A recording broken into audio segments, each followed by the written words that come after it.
Tycoon's blog appeal comes after reports UK government has rejected £500 million bailout. Sir Richard Branson has said he will put his private Caribbean island up as collateral in his attempt to persuade the UK government to save his Virgin Atlantic airline from going bust.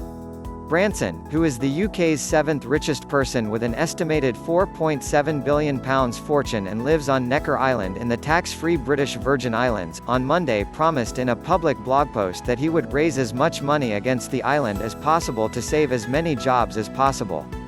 Branson, 69, made the pledge as he desperately tried to convince the government to give his airline a £500 million bailout to help it through the devastating impact this pandemic continues to have.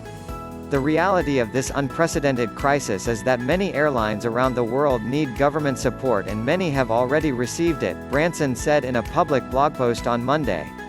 We will do everything we can to keep the airline going, but we will need government support to achieve that in the face of the severe uncertainty surrounding travel today and not knowing how long the planes will be grounded for.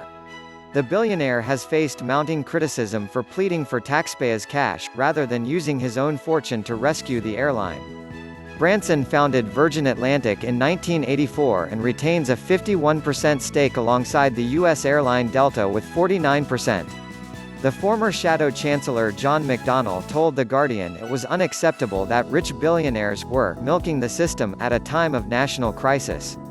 Branson's fresh plea for taxpayer support comes after the government reportedly rejected Virgin Atlantic's proposal for a £500 million bailout.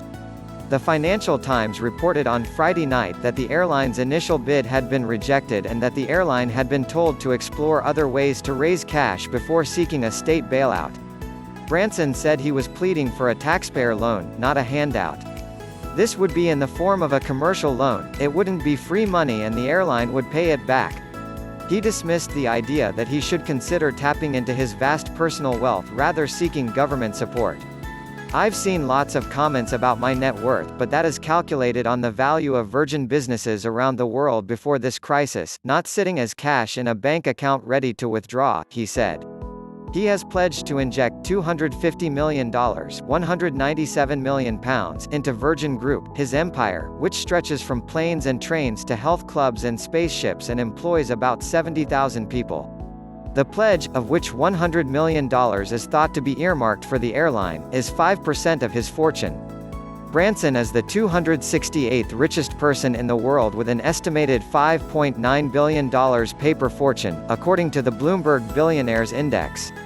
His plea for government cash has prompted a substantial backlash, with many pointing out that the entrepreneur has paid the Exchequer no personal income tax since moving to the tax-free British Virgin Islands 14 years ago.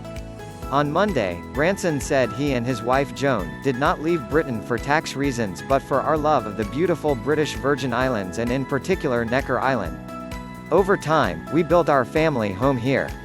The rest of the island is run as a business, which employs 175 people.